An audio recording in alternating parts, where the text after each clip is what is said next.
துஆ நம்முடைய வாழ்க்கையில் அல்லாஹ் தந்திருக்கிற மிகப்பெரிய ஒன்று துஆ. சிலாஹுல் முஃமின், ஒரு முஃமினுடைய மிகப்பெரிய ஆயுதமாக இந்த துஆக்கப்பட்டிருக்கிறது. நம்ம என்ன செய்யறோம்னா, ஏதாவது ஒரு கஷ்டம் வந்தால் துஆ கேட்டுட்டு போறாக்களா இருக்கிறோமே தவிர துஆவுக்குரிய இம்பார்ட்டன்ஸை கொடுத்து துஆ கேட்பதில்லை. துஆவினுடைய ஒழுங்குகளை பேணி துஆ கேட்பதில்லை. துஆ கேட்கும் போது எப்படி கேட்கணும் என்றால், ரசூலுல்லாஹி அலைஹி வஸல்லம் அவர்கள் சொன்னார்கள், இன்னல்லாஹ லா யக்பலு துஆ மின் கல்பின் காஃபிலின் லாஹின்.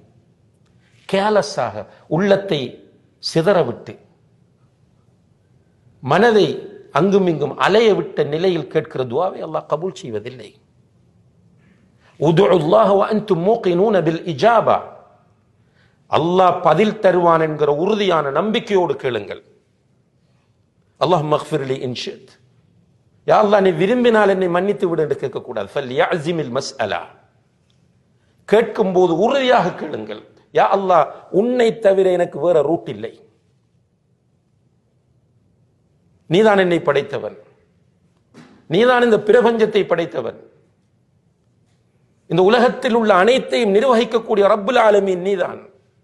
நீ அஹத், நீ சமத், நீ யாரையும் பெறவும் இல்லை, யாராலும் பெறப்படவும் இல்லை. நீ ஹை, நீ கையூம். யா அல்லாஹ், உன்னிடத்தில் வந்திருக்கிறேன். ஒரு அடியான் உன்னிடத்தில் கைகளை ஏந்தி விட்டால் அந்த கைகளை வெறுங்கையாக அனுப்புவதற்கு நீ வெட்கப்படுகிறவன். என்னுடைய பிரச்சனையை தீர்த்து வை. நம்ம கொடுக்கிற இந்த மனு ஒரு அரசியல்வாதியிடம் கொடுத்த மனு அல்ல, ஒரு அமைச்சரிடம் கொடுத்த மனு அல்ல. எல்லாவற்றுக்கும் ஆற்றல் உள்ள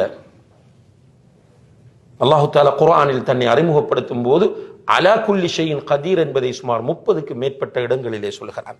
குர்ஆனிலே எல்லாவற்றுக்கும் ஆற்றல் உள்ளவன். ஆதம் அலைஹிஸ்ஸலாம் அவர்களை தன்னுடைய கரங்களால் அல்லாஹ் படைத்தான். அவர்களிலிருந்து ஹவ்வா அலைஹிஸ்ஸலாம் அவர்களை படைத்தான். ஆதம் அலைஹிஸ்ஸலாம் அவருடைய ஃபிலா எலும்பிலிருந்து ஹவ்வா அலைஹிஸ்ஸலாம் அவர்களை படைத்தான். ஈசா அலைஹிஸ்ஸலாம் அவர்களை தந்தை இல்லாமல் படைத்தான். இப்ராஹிம் அலைஹிஸ்ஸலாம் அவர்களுக்கு நெருப்பை குளிராக ஆக்கினான். நெருப்பை சுடாமல் ஆக்குவது என்பது வேறு விஷயம். ஆனால் அல்லாஹ் நெருப்பை குளிராக ஆக்கி காட்டினான். மூசா அலைஹிஸ்ஸலாம் அவர்களுக்கு கடலை பிளந்து கொடுத்தான். ரசூல் ஸல்லல்லாஹு அலைஹி வஸல்லம் அவர்களை கொண்டு அல்லாஹு தஆலா சந்திரனை பிளந்து காட்டினான். எல்லாவற்றுக்கும் ஆற்றல் உள்ள அந்த ரப்புல் ஆலமீன், அவனிடம்தான் நம்முடைய தேவையை கேட்டிருக்கிறோம்.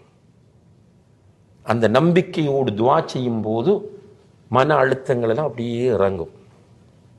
ஆனால் முக்கியம் என்னன்னா நம்பிக்கை தேவை. முழுக்க பணத்திலையும் அரசியல்வாதியிலையும் ரெஃபரன்ஸ்லையும் நம்பிக்கை வச்சுட்டு சும்மா அல்லாஹ் கிட்ட போய் கேட்கறதுல பிரயோஜனம் இல்லை. அல்லாஹ் நாடினால் மட்டும்தான் முடியும். லா ஹவுல வலா குவத்த இல்லா பில்லாஹ். அந்த நம்பிக்கையோடு அல்லாஹ்விடத்தில் துஆ செய்யும் போதுதான் நிச்சயமாக கிடைக்கும். ஆனா ஒரு கண்டிஷன் என்னென்றால், நம்ம நம்முடைய லைஃபை ஹலால் ஆக்கி கொள்ளணும்.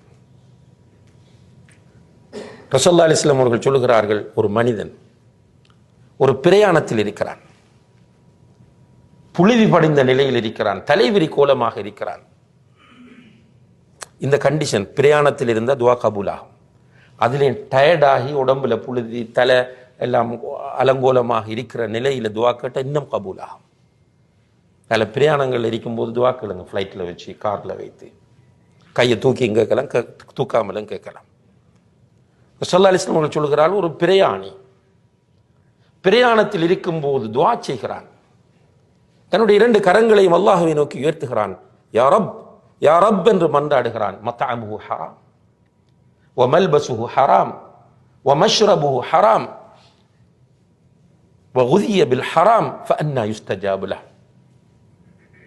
அவனுடைய சாப்பாடு ஹராம், குடிக்கிறது ஹராம், அவனுடைய உடுப்பு ஹராம், லைஃபே ஹராம். இந்த நிலையிலிருந்து துஆ கேட்டா என்ன நடக்கும்? எப்படி கபூல் செய்யப்படும் என்று நபி ஸல்லல்லாஹு அலைஹி வஸல்லம் அவர்கள் கேட்கிறார். இந்த நிலையிலிருந்து விடுபட்டு ஒருவர் அல்லாஹ்விடத்தில் துஆ கேட்டா நிச்சயமா கிடைக்கும் சகோதரர்களே, எந்த டவுட்டும் இல்லை. அது இப்போ சிலர் யோசிக்கலாம், இப்போ நான் ஹராமா சம்பாதிச்சிட்டேன், வட்டியோட தொடர்பாயிட்டேன், நான் எப்படி துவா கேட்கிறேன்? தௌபா செய்யுங்கள். தௌபா செஞ்சு ஸ்ட்ராங்கா தௌபா செஞ்சுட்டு அதுக்கு பிறகு உங்களை நீங்கள் தூய்மைப்படுத்தி கொண்டு கேளுங்க, தருவான் அல்லாஹ். சப்போஸ் உடனே கிடைக்கவில்லை என்றால் அதன் மூலம் 3 விஷயங்கள் நமக்கு அமைகிறது என்று நபி ஸல்லல்லாஹு அலைஹி வஸல்லம் சொன்னார்கள். உடனே கிடைக்காட்டி, ஒன்று, நமக்கு வர இருந்த ஒரு பெரிய ஆபத்தில் இருந்து அல்லாஹ் நம்மை இந்த துவாவை வைத்து பாதுகாக்கிறான். அல்லாஹு அக்பர். அப்படி இல்லை என்றால் இந்த துவாவை வைத்து, அதாவது பிறகு நமக்கு தருவதற்காக வேண்டி அல்லாஹு தஆலா ஏற்பாடு செய்வான், ஏதோ ஒரு ஹிக்மத்துக்காக. 3வது, நாளை மறுமையிலே நமக்கு அதை சேமிப்பாக அல்லாஹ் வைத்திருப்பான், மறுமையில தருவான். இப்படி சொல்கிறார்கள். எப்படியோ இந்த மன அழுத்தங்கள் பற்றி பேசக்கூடிய நாம் இஸ்லாத்தை பின்பற்றிய நிலையில் அல்லாஹ்விடத்தில் துஆ கேட்டால் நிச்சயமாக அல்லாஹு தஆலா நம்முடைய கஷ்டங்களை எல்லாம் நீக்கக்கூடியவனாக இருக்கிறான். நபிகள் நாயகம் ஸல்லல்லாஹு அலைஹி வஸல்லம் அவர்கள் பத்ர் யுத்தத்திலே சஹாபாக்களோடு மஷூரா பண்ணி உங்களுக்கு தெரியும் அந்த வரலாறு. யுத்தம் செய்வதா வித்ட்ரோ பண்ணுவதா திரும்ப திரும்ப மஷூரா பண்ணிட்டு, அவங்க 300 சொச்சம் பேர் தான் ஆக்கள். எதிரிகள் 1000க்கு மேற்பட்டவர்கள். எதிரிகள் எல்லா தளபாடங்களோடும் வந்திருக்கிறார்கள். அவர்கள் யுத்தத்திற்கு தயாராக வந்திருக்கிறார்கள். இவங்க யுத்தம் செய்கிற மூட்ல வரல. இந்த நேரத்தில் பல மஷூராக்கள் செய்துவிட்டு இறுதியிலே யுத்தம் செய்வது என்கிற முடிவோடு ரசூல் ஸல்லல்லாஹு அலைஹி வஸல்லம் அவர்கள் யுத்தத்திற்கான ஏற்பாடுகளை எல்லாம் செய்து விடிந்தால் யுத்தம். இந்த நிலையில் எல்லாரையும் சொன்னாங்க, போய் தூங்குங்கள் என்று. அல்லாஹும் ஒரு இனிமையான ஒரு மலைத்தூரலை உண்டாக்கி ஒரு இதமான காற்றையும் அவர்களுக்கு கொடுத்து எல்லாரையும் தூங்க வச்சுட்டாங்க. ஆனால் அல்லாஹுடைய தூதர் ஸல்லல்லாஹு அலைஹி வஸல்லம் அவர்கள் ஒரு தலைவர் என்கிற வகையில் பொறுப்புணர்வோடு அவர்களால் தூங்க முடியவில்லை. அவர்கள் ஒரு மரத்தை சுத்ராவாக ஆக்கி கொண்டு அந்த மரத்துக்கு பின்னால் நின்று தொழுது விட்டு தன்னுடைய 2 கரங்களையும் அல்லாஹுவை நோக்கி உயர்த்தி மன்றாடுகிறார்கள். மன்றாடும் போது அவர்களுடைய தோளில் கிடந்த துண்டு கீழே விழுந்து விட்டது. அப்படி மன்றாடுகிறார்கள். என்ன சொன்னார்கள் என்றால், அல்லாஹும்ம இன் துஹ்லக் ஹாதிஹில் இஸாபா ஃபலன் துஅபத ஃபில் அர்தி அபதா. யா அல்லாஹ், இந்த சிறிய கூட்டம் அழிக்கப்பட்டு விட்டால் இந்த பூமியில் உன்னை வணங்குவதற்கு யாருமே இல்லாமல் போய்விடுவார்கள். யா அல்லாஹ், எனக்கு நீ வாக்களித்ததை தா யா அல்லாஹ், வெற்றியை தந்து விடு என்று அல்லாஹ்விடத்தில் மன்றாடும் போது திடீரென அபூபக்கர் சித்திக் ரலியல்லாஹு அன்ஹு அவர்கள் கண் விழித்து பார்க்கிறார்கள். அல்லாஹ்வுடைய தூதர் அழுது கொண்டிருக்கிறார்கள். அந்த இடத்திற்கு போய் கீழே விழுந்து கிடந்த துண்டை எடுத்து அல்லாஹ்வுடைய தூதரின் தோளில் போட்டு விட்டு சொன்னார்கள், ஹஸ்புக யா ரசூலல்லாஹ், அல்லாஹ்வுடைய தூதரை எப்போதும் நிறுத்துங்கள், அல்லாஹ் உங்களுக்கு அளித்த வாக்குறுதியை நிறைவேற்றுவான் என்று சொன்னார்கள். அப்ப துஆ என்பது மிகப்பெரிய ஒரு அமல். அதனால தான் ரசூலுல்லாஹி அலைஹி வஸல்லம் அவர்கள் சொன்னார்கள், அத்துஆ ஹுவல் இபாதா, துஆ அதுதான் இபாதத் என்று சொன்னார்கள். துஆ அதுதான் வணக்கம் என்றார்கள். ஏனென்றால் துஆவின் போதுதான் ஒரு மனிதன் தான் அல்லாஹ்வுடைய அடியான் என்பதை 100% ஏற்றுக்கொள்கிறான். தொழக்குள்ள கூட நம்முடைய கான்சன்ட்ரேஷன் அங்கே எல்லாம் போகும். சில நேரம் பழக்க தோஷத்திலே தொழுவோம். ஆனால் என்னால் முடியாது, எனக்கு எந்த சக்தியும் இல்லை என்று நம்புகிற போது ஒரு அடியான் அல்லாஹ்விடத்தில் போய் நிற்கிறான். அதனால் தான் அல்லாஹ்வுடைய தூதர் சொன்னார்கள், அத்துஆ ஹுவல் இபாதா என்று. எனவே அன்புள்ள சகோதரர்களே, இந்த குர்ஆன் வசனத்தை உதாரணத்துக்கு நான் சொன்னேன். மன் அமில சாலிஹன் மின் ذكرٍ أو أنثى وهو مؤمن فلنحيينه حياة طيبة. யார் ஈமானோடு சாலிஹான அமல்களை செய்கிறாரோ, ஆணோ பெண்ணோ, அவரை நிச்சயமாக நாம் மகிழ்ச்சியாக வாழ வைப்போம்.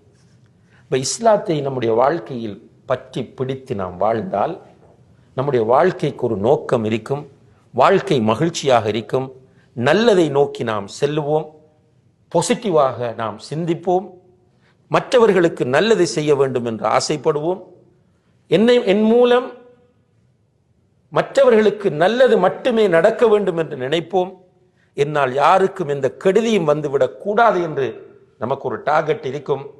நம்மிடம் இருக்கிற பொருளாதாரம் என்பது நமக்கென்று அல்லாஹ் ஏற்கனவே நிர்ணயித்தது என்பது நமக்கு தெரியும். எனவே பொறாமை, பெருமை, காழ்ப்புணர்வு, வஞ்சகம், சதி செய்தல் போன்ற கெட்ட குணங்களிலிருந்து நாம் விடுபடுவோம். எனவே அன்புள்ள சகோதரர்களே, அல்லாஹ் நமக்கு தந்திருக்கிற மிகப்பெரிய கிஃப்ட் இந்த தீனை ஏற்றுக்கொள்ள அல்லது இந்த தீனில் பிறக்க வைத்திருப்பது தான் என்பதை எப்போது நாம் புரிந்து கொள்கிறோமோ அப்போது இந்த மார்க்கத்தை பற்றி பிடித்து வாழக்கூடியவர்களாக நாம் இருப்போம். இந்த மார்க்கத்தை பற்றி பிடித்து வாழ்ந்தால் நிச்சயமாக இந்த உலகத்தில் நாம் மகிழ்ச்சியாக இருப்போம். எல்லாம் வல்ல அல்லாஹ் ஜல்ல ஷானஹு தஆலா அப்படியான மகிழ்ச்சியான சந்தோஷமான வாழ்க்கையை நம் எல்லோருக்கும் தந்தருள்வானாக. வ ஆஹிரு தஅவானா அனில் ஹம்துலில்லாஹி ரப்பில் ஆலமீன். வஸ்ஸலாமு அலைக்கும் வரஹ்மத்துல்லாஹி வபரகாத்துஹு.